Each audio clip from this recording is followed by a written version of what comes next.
community members. One about a week ago and another one just today. Her burial was right here in El Toro. Our community members who we lost recently, Sahiba Khanum Zahra al-Banan, the daughter of Akbar. If you would like to read the Salatul Wahsha, which you all know how it's done, you can do that and you gift it to Zahra, the daughter of Akbar, inshallah. And again, another community member that we have lost recently is the mother of our dear brother Hussein Sultani, and Sahiba Khanum Zahra Dodoshi Tabrizi, and she also passed about a week ago. And our dear brother Hussein Sultani just came back from the burial ceremony that took place back in Iran. For the soul of these two pure ladies, رحم الله من قرأ الفاتحة مع الصلوات. اللهم صل على محمد وآل محمد. بسم الله الرحمن الرحيم الحمد لله رب العالمين الرحمن الرحيم مالك يوم الدين إياك نعبد وإياك نستعين اهدنا الصراط المستقيم صراط الذين أنعمت عليهم غير المغضوب عليهم ولا الضالين صدق الله العلي العظيم. As usual, we try to recite a few verses from the Holy Quran and maybe some translation of it, so we can understand at least some very quick meaning of that. We are going to have a program, not this Saturday, this next Saturday, for the Milad of or the birthday of our first Imam, Amir al-Mu'mineen Ali alayhi salam, right here in the masjid on the 23rd of April. Inshallah, mark down your calendar. Inshallah, we'll be announcing it. If you have your email address, you're going to receive that as well in your email. On the 10th of Rajab, we have, we're not going to have a special program for that day, but either tonight or the nights to come, either Thursday, next Thursday, maybe we're going to have some about that, the Milad of Imam al-Jawad alayhi salam, which I would like to congratulate you for that day as well.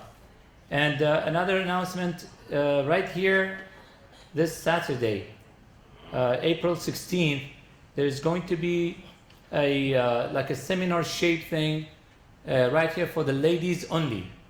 The flyer is going to be in the bulletin board if you like to see the details of it. And our respected Sister Milani, the honorable wife of Sayyid Mustafa al-Qazwini, is going to be here, plus Miss Ali. They're going to be talking about some behavioral health training for the families. So we would like to invite you, the ladies only of course, to join them inshallah. And for the time, it's 9:30 a.m. to 5:30 p.m. The location IECOC, and the date of course is 4/16/16. I'm going to leave right here.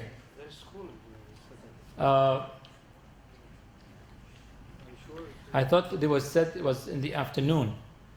Well, it depends on how many we can probably accommodate. I will talk to the organizers. I told them that we have school in the morning, but anyways, we'll talk about that, and we'll probably change some of the timings here. Salli ala Muhammad wa ali Muhammad.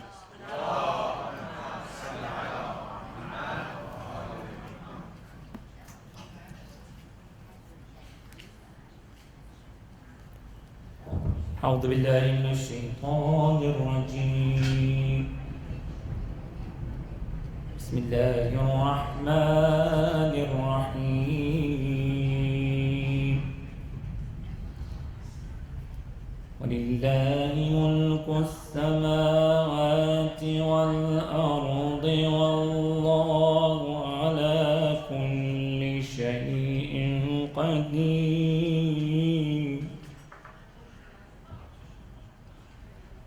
إن في خلق السماوات والأرض واختلاف الليل والنهار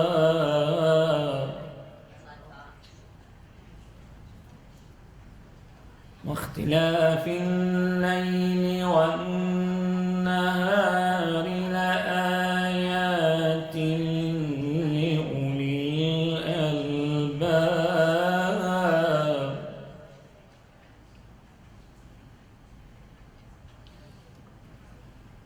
الذين يذكرون الله قياما وقعودا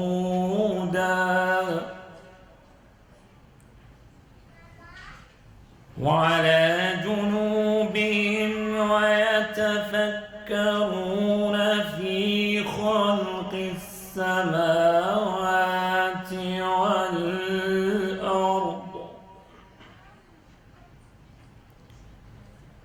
ربنا ما خلقت هذا باطلا سبحانك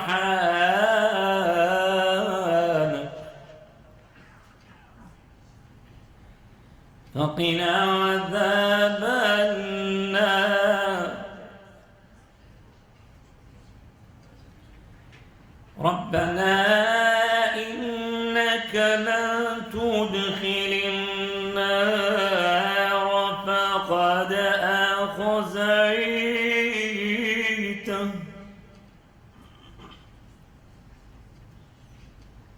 وما للظالمين من أنصار ربنا إننا سمعنا مناديا ينادي للإيمان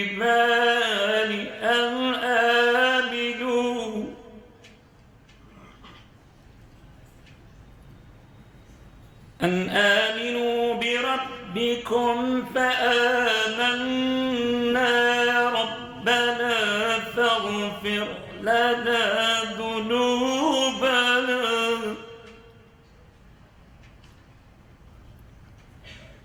وكفر عنا سيئاتنا وتوفنا مع الأبرار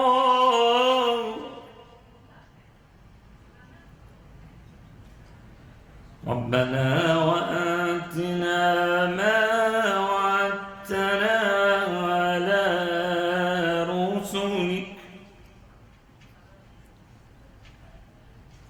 على رسلك ولا تخزنا يوم القيامة إنك لا تخلف الميعاد صدق الله العلي العظيم صلوات اللهم صل على محمد وآل محمد. In the name of Allah, the most merciful, the most compassionate. To Allah belongs all that is in the heavens and the earth, and He has power over all things. The creation of the heavens and the earth and the alteration of the day and the night are evidence of existence of Allah for people of reason. It is these who speak of Allah while standing, sitting, or resting on their sides, and who think about the creation of the heavens and the earth and say, Lord, you have not created all this without reason. Glory be to you, O Lord, save us from the torment of the fire. Lord, those whom you submit to the fire are certainly disgraced. There is no helper for the unjust. Lord, we have heard the person calling to the faith and have accepted his call. Forgive our sins, expiate our bad deeds, and let us die with the righteous ones.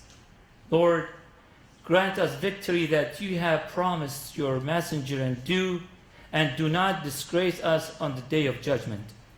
You are the one who never ignores his promise. Sadaqallahu al-Aliyyul. Please recite the salawat. اللهم صل على محمد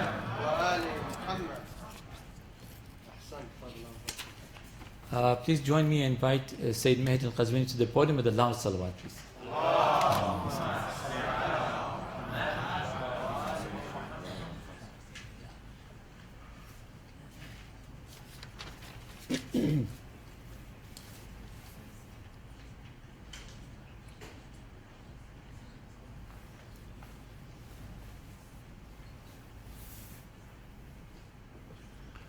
بسم الله الرحمن الرحيم الحمد لله رب العالمين والصلاة والسلام على أشرف الأنبياء والمرسلين حبيب إله العالمين أبي القاسم المصطفى محمد اللهم صل على محمد وآله وعلى أهل بيته الطيبين الطاهرين المعصومين المنتجبين. السلام عليكم ورحمة الله وبركاته. Last week we introduced the month of Rajab and the meaning of the month of Rajab, and according to the Prophet Muhammad sallallahu alaihi wasallam, اللهم صل على محمد وآله he says that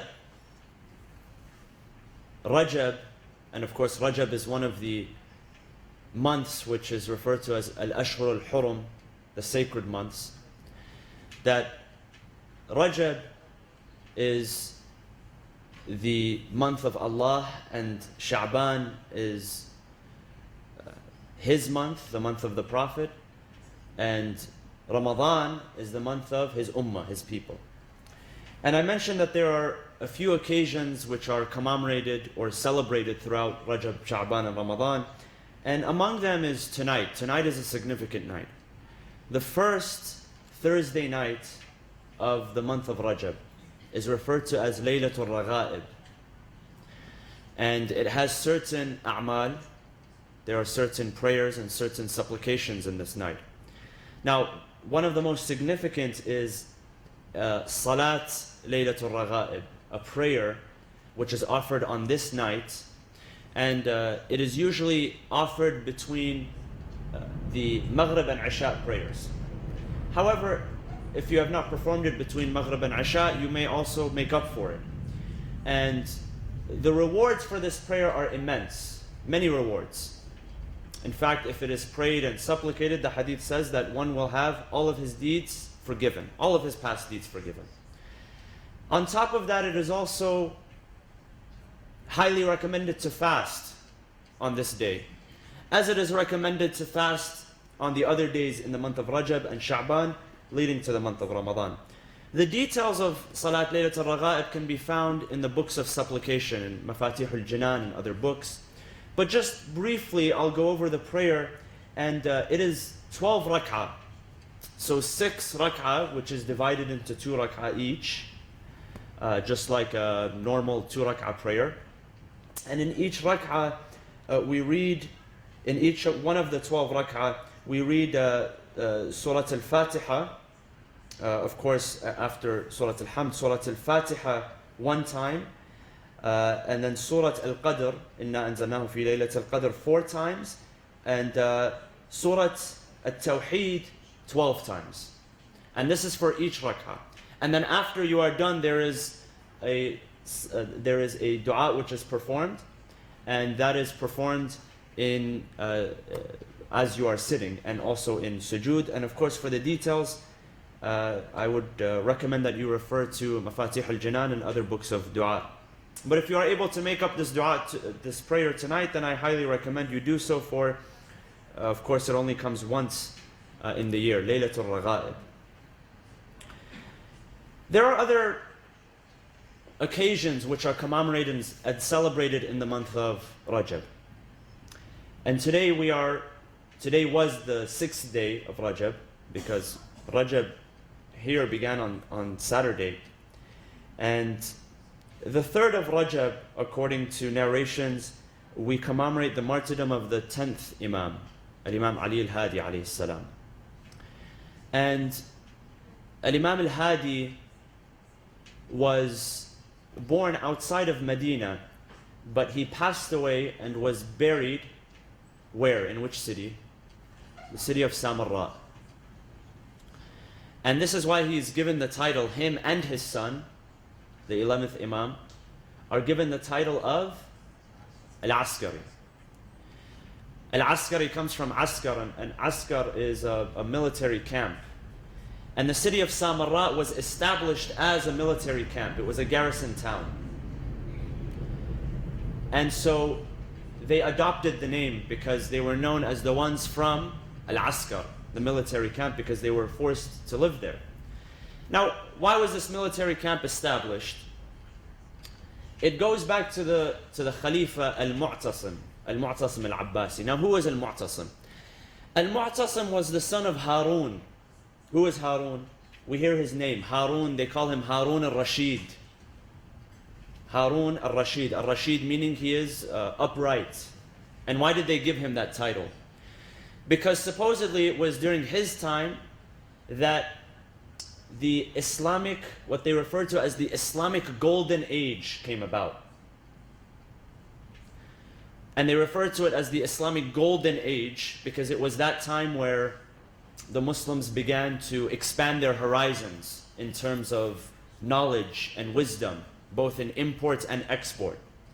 So it's interesting because right before the time of Harun, during the time of his predecessor Al-Mansur, paper, sort of like this, papyrus was brought to the Islamic Empire.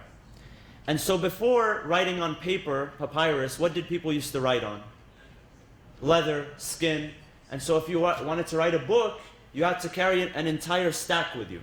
Or sometimes they would use bones, large bones from animals to write. So it wasn't easy to reproduce writings. It wasn't easy to write and translate. But with the introduction of paper, it became very much easier. So they started to import writings from different languages, from Greek and from Persian and from Sanskrit. And they began translating them into the Arabic language. And they began exporting.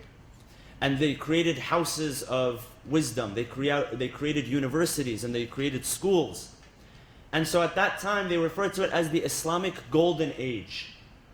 And the highlight of the Islamic Golden Age was during the time of Harun al-Abbasi. And he ruled for a couple of decades. He ruled for a while. Now, Harun had 3 wives. I don't know how. He had 3 wives. One of them was Arab. One of them was Persian. And one of them was Turkish. So he had, all types of food and all types of experiences. Now from he had children. He had sons. And his Arab wife bore him Al-Amin. And his Persian wife bore for him Al-Ma'mun. And his Turkish wife bore for him Al-Mu'tasim. So these were 3 brothers, one from an Arab mother, one from Persian, and one from Turkish. Now, they came to rule after him. So the first one to rule was Al-Amin. And Al-Amin, when we read about his history, we find that he wasn't interested in anything, actually. He liked to drink, he liked good food, he liked the company of women. He didn't care about knowledge, he didn't care about anything. And his brother Al-Ma'mun was the opposite. Al-Ma'mun was much smarter than him. He was intelligent. And he had the charisma of a ruler. He had the charisma of his father. So when it came time for them to see who was going to rule, they went to war with one another. Al-Amin was in Baghdad. Al-Ma'mun had gone where? Because he came from a Persian root. So where did he go? He went to Khurasan. And there he had supporters. So basically a civil war took place. And Al-Ma'mun won. He came out as the victor.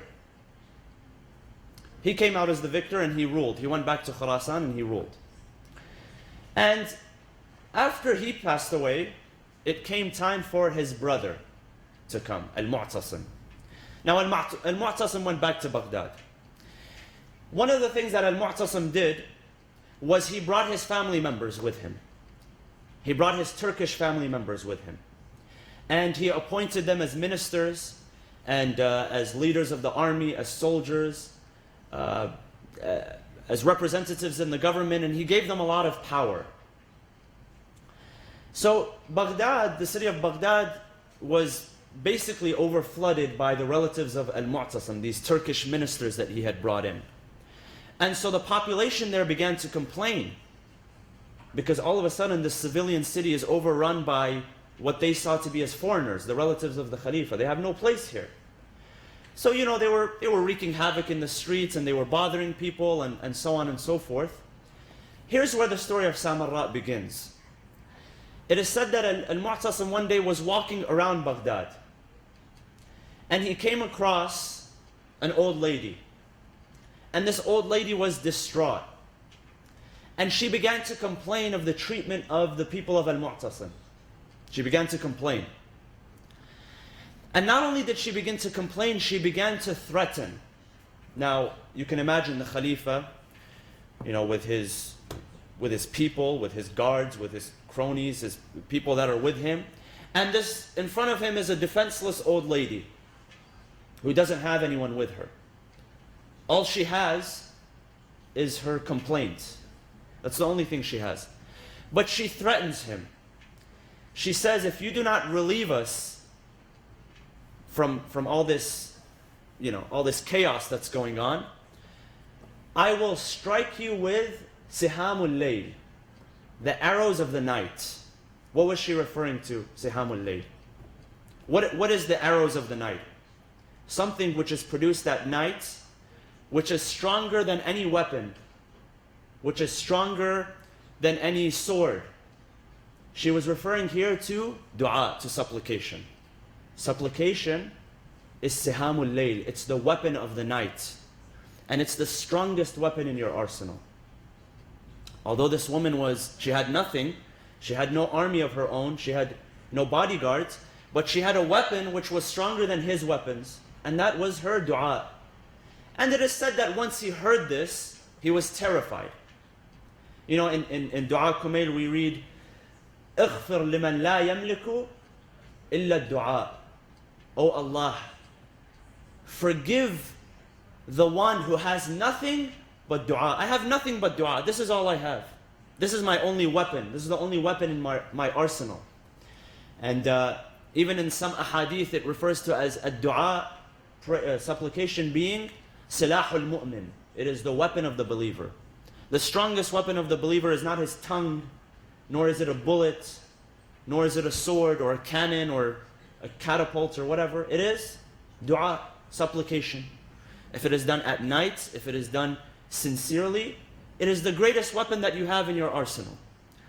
It is the greatest weapon to overcome enemies. It is the greatest weapon to overcome fear. It is the greatest weapon to overcome anxiety and depression and marital problems. It's the greatest weapon to overcome anything, is supplication, a sincere supplication done at night. So he heard this. He heard this, and so what did he do? He grabbed his soldiers, he grabbed everyone, and they moved up north. And they went to Samarra. And Samarra at that day, its name was not Samarra yet. It was Surra Man Ra'a. Surra Man Ra'a became Samarra. Surra Man Ra'a means what? The one who sees it becomes masroor, becomes happy. It was so beautiful that those who would gaze upon it would automatically be filled with joy. Surra Man Ra'a. Surra Man Ra'a became Samarra. And so the Khalifa stayed there. And that's where they established as an askar, a garrison town. Samarra gained the name Al-Askar. And then it became time because, as I mentioned last time, the Abbasi Khalifas, what would they do as opposed to the Umayyads Khalifas? They would bring the Imam of the time and they'd make him live in the same city as him. And that's why we have Imams in Samarra and Imams in Baghdad and also in Khurasan as well. Because they would bring the Imam so that they can keep an eye on them. The same thing happened with Al-Imam Al-Hadi and Al-Imam Al-Askari. Al-Imam Al-Hadi was brought from Medina. He was born in Medina.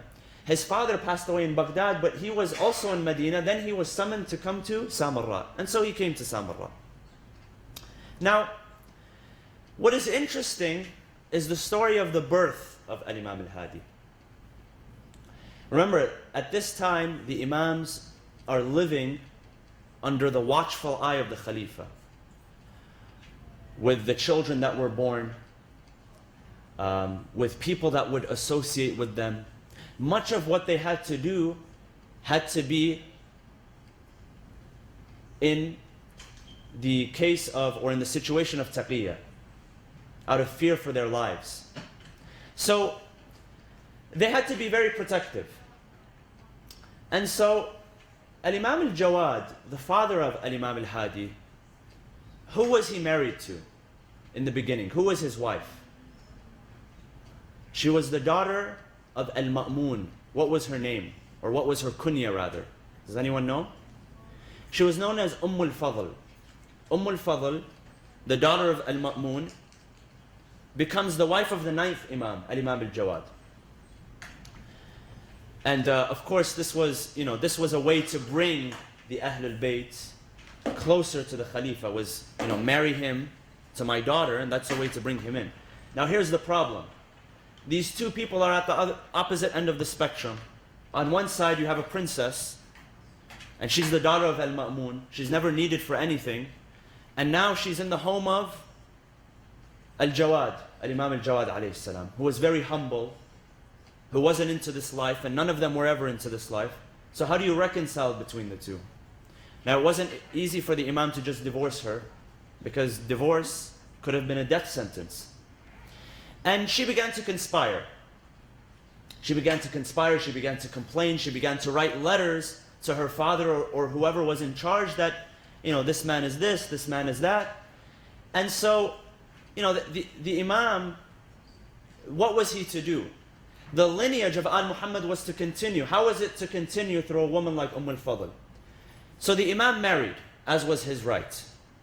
And he married a woman, in history she is given a few names. One of her names is Sumana. And Sumana was a Berber. She was from North Africa. Now imagine, as if al-Fadl is not already angry enough or disappointed enough, now she has a co-wife, and this co-wife is a Berber. She's non-Arab, and she's, from North Africa, from those areas. And what happens after that? All of a sudden, this co-wife is now pregnant. And this began to enrage al-Fadl. And really, this isn't the first time that we find this in history. I mean, if you look at the history of Islam, and if you look at the history of the Abrahamic faiths, this happens a few times. The rivalry, the co-wife rivalry, and especially when one is to give birth, or has given birth, or has created a lineage. The case was, if you look at the case of Ibrahim, ala nabina wa ala ali afdalu salatu wassalam.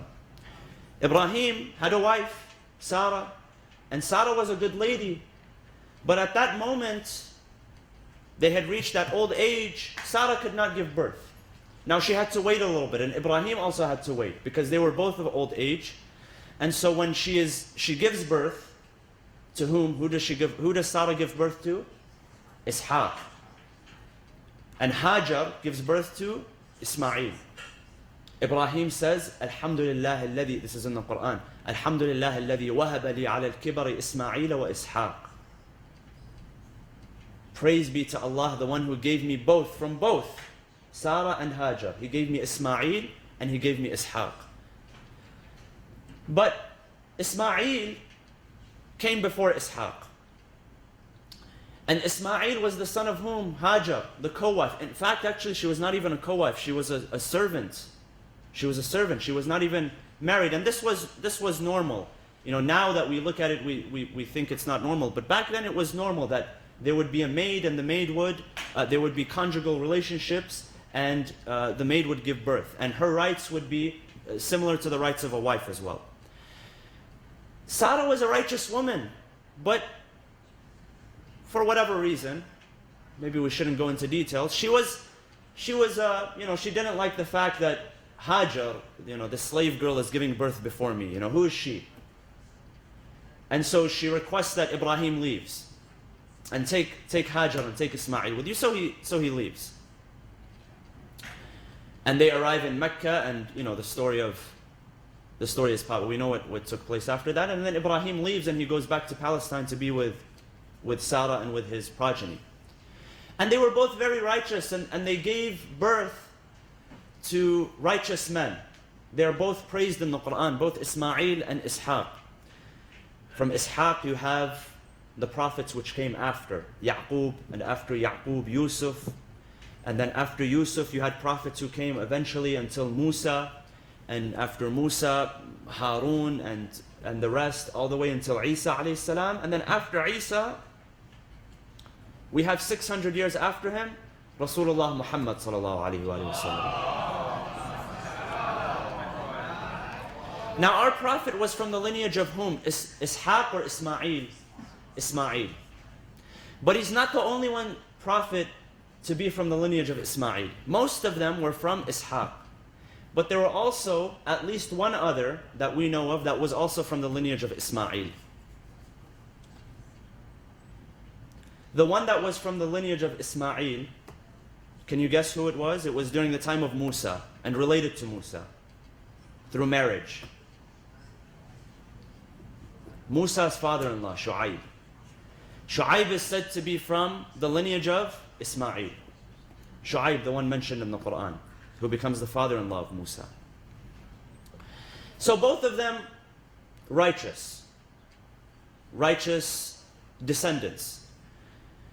But the fact of the matter was that Sarah could not, for whatever reason, she did not want Hajar to be in her presence. So she asked them to leave. And this takes place again. This takes place again in the life of our Prophet. Our Prophet, his lineage is from whom? Which wife? Khadija. Khadija gives birth to Fatima, and Fatima continues the lineage of the Prophet. Now one other wife also gave birth, and that was Maria al-Qibtiyya. Maria had a son by the name of Ibrahim. Ibrahim did not live for long. He died in infancy. And so did the sons of the Prophet that were born from Khadija. But Fatima lived, and Fatima had a progeny, a blessed progeny. But even then, and even after her passing away, the passing away of Khadija, you find that there were attempts by other wives, and this is mentioned in the hadith explicitly, by other wives to tease the Prophet. Because when the Prophet would remember Khadija, he would be somber. He would weep. And so one of them would say to him, "Why is it that you weep on that toothless old lady when God has given you someone who is better, has replaced?" And the Prophet doesn't remain silent. Not only the Prophet, the Quran does not remain silent. The Quran in Surah Al-Tahrim, chapter 66, says that there are women which are better than you, that Allah can replace and bring to the Prophet, which are better than you, which are believing and which are fasting and which are praying and which are standing in the night and which are giving sadaqah and so on and so forth. So not only the Prophet, but the Quran says this. But the Prophet replies and he says, "No. She believed in me when others rejected me. And she bore children for me when others could not bear children." And it seemed like this remained as a point of contention, when they would hear that they could not bear children, for whatever reason, God's wisdom or the Prophet didn't want them to bear children or whatever it was, that it remained a point of contention. And that created such animosity, such jealousy, and unfortunately, such hatred, which led to, the events which took place after the martyrdom of Rasulullah. The attack on the home of Fatima and the wars, the civil wars which took place, and all of this animosity, all of this uncalled hatred. Why? Because one gives birth to a very blessed progeny, and the other could not give birth for whatever reason. So this happens a few times, and this happened coming back to the case of Al-Imam Muhammad al-Jawad alayhi salam. His wife is al-Fadl, the daughter of al-Ma'mun, and she doesn't give birth. And how could she be the mother of the next Imam? It was simply not appropriate. And so the Imam takes Sumana, and she bears for him Al-Imam al-Hadi. Now, bear in mind that if you look at coming from the Imams after the 6th Imam, from the 7th Imam onwards, all of their mothers were from Africa. And most of the Imams, a lot of people don't like to hear this, but most of the Imams coming later were dark complexion. They weren't, blonde hair, blue-eyed, and looking beautiful. Even though when you see in the pictures, they try to draw them as looking a certain way. Most of them were dark. Their mothers were dark. In fact, the Imams sometimes were teased. They were teased. When Al-Imam al-Jawad was born, it is said that because of his complexion, people began to tell the Imam, his father, the 8th Imam, that this isn't your son, this is somebody else's son. Why? Because, with race, when it comes to issues of race, unfortunately, even the most pious of people begin to slip and falter. And this is something which existed from before. Being a non-Arab, if you're an Arab or a non-Arab, if you're African, if you're Persian, if you're this, if you're that, what is beautiful about the message of Islam is that it completely deconstructed, all this racial tension which exists. The Prophet, his greatest companion, bar none, greatest companion, besides, of course, Amir al-Mu'mineen, was whom? Salman al-Muhammadi. They used to refer to him as Salman al-Farisi, Salman the Persian. The Imam says, don't call him the Persian, call him Salman al-Muhammadi, because he's from us. He's one of us. And Salman was the closest, even though he was a non-Arab. The Prophet had other companions, Bilal al-Habashi, Suhaib al-Rumi. All of these were non-Arabs. And at a time of Arabism, nationalism, Islam came and broke these boundaries. So the Imams of Ahlul Bayt likewise, many of them, their mothers, were not Arabs. They were non-Arabs, they were foreigners. And today these same foreigners would probably be looked down upon. But these were the mothers of the Imams. You have to admit there has to be something special about the mother in order to produce an Imam. It's not coincidental.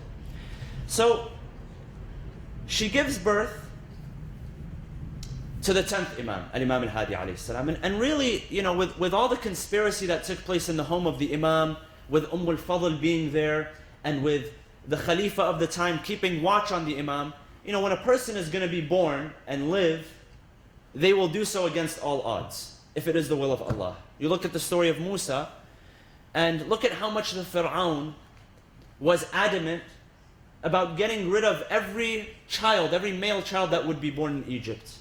And this is Fir'aun, the man who saw himself as God. We could agree that he had a pretty good, he had pretty good power and authority and ability to track people down. He had sort of like his own NSA, if you will. But even with that, you find that Musa is born. And he's placed in the river, and he is sent, and he is raised in the home of Fir'aun, in the very same home where children are to be killed. He is raised, and he raises a nation before him. Likewise, really was the case of the Imams after. And this is why people ask, why is there so much ambiguity with the birth of the 12th Imam? Because there was so much protection. Because they had an eye, they were waiting for someone to be born. Why? Because they knew. Because the Imams before them would say that there will come an Imam from our lineage. His name is the name of the Prophet, so on and so forth. He will be Al-Qa'im, he will be the 12th, he will be the one who will reappear at the end of time, so on and so forth. So they kept an eye. And this is why it was so secretive. Likewise was the case with the 10th and 11th Imams. So Al-Imam al-Hadi was born. And he is born during the time of the Abbasis, and really has to survive a very harsh environment. Because after Al-Mu'tasim comes a few other Khalifas. Al-Wathiq comes after him. And after that comes Al-Mutawakkil. Al-Mutawakkil is known as the Yazid of Banu al-Abbas, because of how harsh he was, because of his hatred.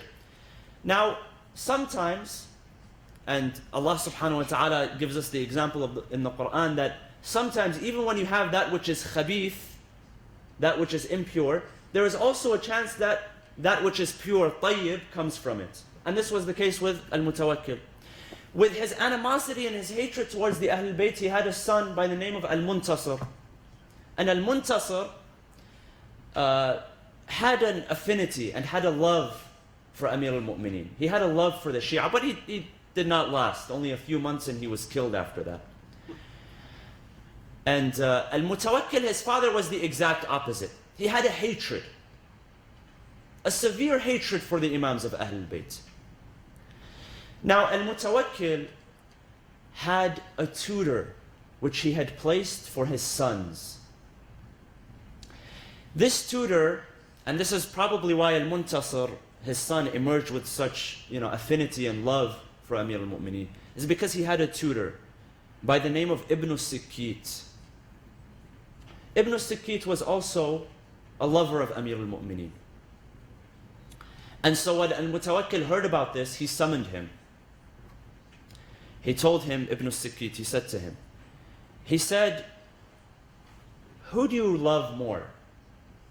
Do you love my sons? The Khalifa is saying. He says, do you love my sons more? Or the sons of Ali ibn Abi Talib? Which ones do you love more? Ibn Sikkit says, he says, your sons, forget about comparing them with the sons of Ali ibn Abi Talib. They don't even come close to Qambar, the slave of Ali ibn Abi Talib. They don't even come close. And so, of course, he paid the price. They killed him by severing his tongue, and he bled to death. And this is the price that they paid at that time for the love of Amir al-Mu'mineen. People, we take ziyarah for granted, we take worship for granted sometimes. When people during the time of Al-Mutawakkil would try to visit the Imams, they would have their limbs amputated. They would have arms amputated. They would have their legs amputated. And some people, even with amputated arms and legs, would still make an effort to go and perform the ziyarah. It's important to look after our safety, but sometimes a lot of excuses are made. Oh, a bombing happened, this happened, that happened, and we see the price that people used to pay just to go visit the Imam. And it wasn't, there was no air conditioning back then, there weren't any hotels with buffets as there is today. It's taken care of. So he had an intense hatred. In fact, he was the one that tried to destroy the grave of Imam Hussein al-Mutawakkil. And during one time, he redirected the river to go towards the grave of Imam Hussein so that it flushes it out and it destroys it. So the water reached where the grave of Imam Hussein is, and instead of going through, it began to go around. The water began to go around. This area is known as Al-Ha'ir. So when you hear the term Al-Ha'ir al-Husayni, Ha'ir is the area where the water goes around and does not go through. This is where we have the name Ha'ir or Ha'iri from, if you've heard the name Ha'iri, meaning from that area, from Karbala, where the grave of Imam Hussein is. And so it wasn't destroyed. However, the Imam, Al-Imam al-Hadi alayhi salam, had to live under these conditions. And I'll just leave you with one story. Al-Imam al-Hadi was known for his asceticism. He was known for his humbleness. He was known for his worship and his piety. It's said that he had a designated room in his home that he had dedicated for prayer. And he even had designated clothes that he would wear during the time of prayer. They were made of wool, and it wasn't refined wool that we wear today, in our suits and whatever. It was the type of unrefined wool, so it would itch from the inside. And he would intentionally wear this as a sign of humility during the time of prayer, in a room which was secluded from the house and it was dark, and he would pray on his own. Al-Mutawakkil, being the Khalifa, being the very powerful Khalifa, would conduct raids. He thought that the Imam was trying to conspire against him. So the police of the Khalifa would enter the home of the Imam to look for weapons. He feared something like a revolution. So one day, they enter upon the Imam. They grab him. He's in the clothing that he wears. They grab him. They bring him to the majlis of the Khalifa, where the Khalifa is having a party. Now, back then, and sometimes you find they didn't have doors. They had curtains. And if someone is to enter the majlis, imagine there are curtains. If someone is to enter, there's a doorman, just like there's a doorman in some places today, they open for you. There's a curtain man over there who removes the curtain, and you are brought in. They didn't remove the curtain for the Imam. They just pushed him through, to degrade him. He's chained, and they pushed him through. When they pushed him through, they brought him next to the Imam. They brought him next to the Khalifa, Al-Mutawakkil. Khalifa says, my cousin, sit here, sit next to me. So the Imam sits next to him. The Khalifa says, bring him some wine. Let him drink. So the Imam says that you know very well that this drink has never been mixed with my flesh and blood, nor with the flesh and blood of my forefathers. We were never known for drinking. He says, okay, fair enough. Why don't you sing for us? The Khalifa is telling the Imam, let's sing for us. You know, you're very poetic, sing for us. So what does the Imam do? The Imam doesn't sing, but the Imam begins to recite poetry. And this poetry, a few lines of poetry, changed the mood of the entire majlis. It became a majlis of laughing and dancing and clapping to a majlis of weeping, intense weeping. And this is a poem which is attributed to his grandfather, Amir al-Mu'mineen. And this poem speaks about how people indulge in this life. They have food and they have drink and they have clothes and they have jewelry and they have high beds and they have crowns and they have castles and all of this. But one day they will fall from the top 6 feet into a dark grave. And they will lose the beautiful face. They will lose the beautiful scent. There will be a reeking stench coming from that corpse. And instead of eating and drinking, they will be the ones that are eaten and being drank by the insects of the grave. باتوا على قلل الأجبال تحرسهم غلب الرجال فلم تنفعهم القلل واستنزلوا بعد عز عن معاقلهم وأودعوا حفرا يا بئس ما نزلوا ناداهم صارخ من بعد ما قبروا أين الأسرة والتيجان والحلل أين الوجوه التي كانت منعمة من دونها تضرب الأستار والكلل فأفصح القبر عنهم حين سألهم تلك الوجوه عليها الدود يقتتل يا طالما أكلوا دهرا وقد شربوا فأصبحوا بعد ذاك الأكل قد أكلوا. He says very, very eloquently, look at all the food that they ate. Look at all the drink that they had. Only the result after that is that their faces are being eaten. Their beautiful faces. The high beds that they used to sleep on, now they're inside the ground. The high castles that they built for themselves did not protect them. Nothing can protect you from that day. And so it turned from a majlis of laughing and dancing and clapping and partying. The hadith says that al-Mutawakkil, he passed out. He fainted after he heard these words. And became a majlis of weeping. The Imam reminded them that, anything that you do to me is not going to hurt me. Anything that you do in this life, you're going to rack up as a deed. And then you are going to have to be responsible for that.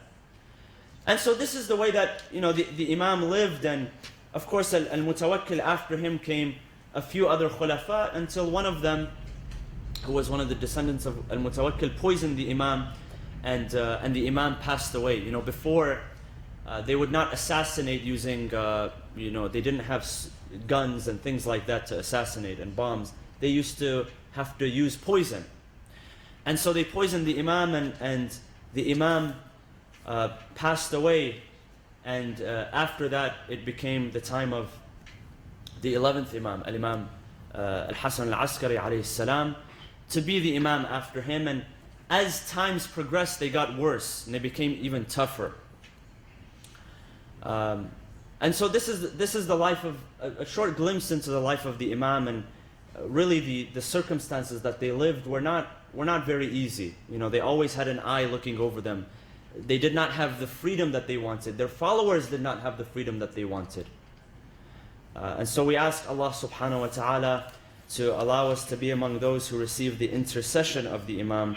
We ask Allah subhanahu wa ta'ala to bless us in this holy month, the month of Rajab, and that He accepts our deeds in this very special night, inshallah. Bismillah ar-Rahman ar-Rahim. Allahumma ighfir lil mu'minina wal mu'minat wal muslimina wal muslimat al ahya'i minhum wal amwat. تابع بيننا وبينهم بالخيرات إنك مجيب الدعوات إنك قاضي الحاجات إنك على كل شيء قدير برحمتك يا أرحم الراحمين. وصلى الله وسلم على سيدنا محمد وعلى أهل بيته الطيبين الطاهرين. اللهم صل على